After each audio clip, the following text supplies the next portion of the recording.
Welcome to Tony Byrne's View with news you can use. Tony has over 32 years of experience as a chartered financial planner and wealth manager. Tony's passion is to help you retire early and live the life of your dreams with no financial worries. Now to today's episode. Should you borrow to invest? Most people borrow to invest in what they consider to be their biggest asset, their home. However, when it comes to investing money in shares, few people consider borrowing to do so. Why is this? Well, apart from not even considering it, most people don't even realise it is possible. Even if they understood how to do it, few people would do so because they would consider it risky. But does this make any sense? You see, the purchase of a home isn't in reality the purchase of an asset, although most people think it is. Whilst in terms of measuring your wealth, it is indeed an asset. That's because few people ever sell their home unless they downsize, separate, divorce or die. Of course, houses are sold and new ones bought when people move, but that means that a home is still owned. However, from a cash flow perspective, for most people, owning a house is cash flow negative.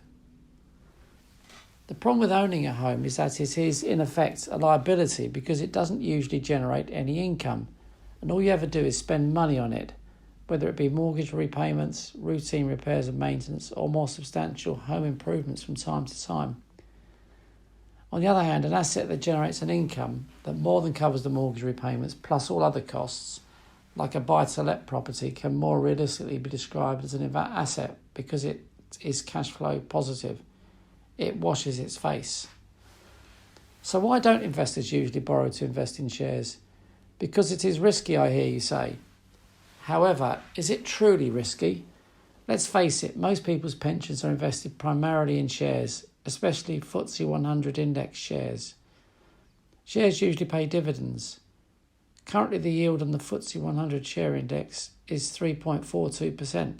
The Bank of England base rate is 0.1%. Mortgages can be obtained at very low interest rates currently, including fixed rates at well below 3.42%.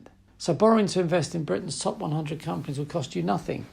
In fact, at a low cost, you will make a small profit currently on the dividend income, which more than covers the borrowing cost, so it washes its face.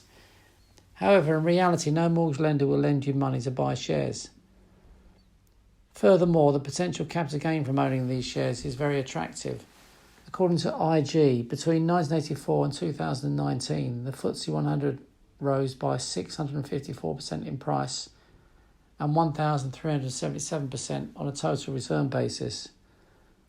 On an annualised basis, this amounts to an annual price return of 5.8% and an annual total return of 7.8%. So the capital gain annually has been 5.8% in addition to the dividend income. Pretty persuasive, eh? So borrowing to invest in shares does appear to have its merits. Why then do so few investors do it? Well, first it's because few lenders offer the borrowing facility to do so. Some investment banks will offer a low-cost borrowing facility where they will lend you up to 50% of the value of the portfolio.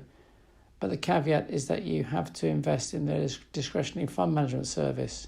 On the other hand, you may benefit from borrowing to invest, but equally, you may end up with a poor performing investment portfolio.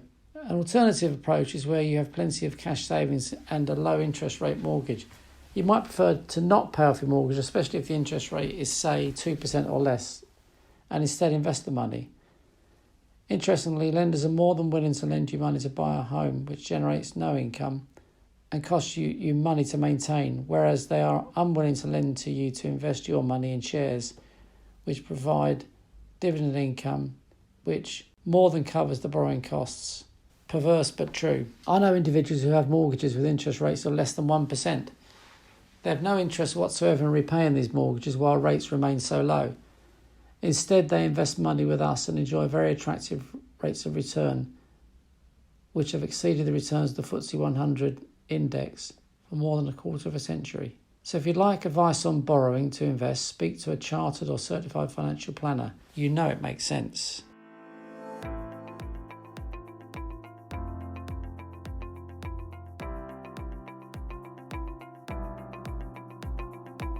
Thank you for listening to today's episode. If you enjoyed it, don't forget to share it with your friends and family. For more information, head to www.wealthandtax.co.uk.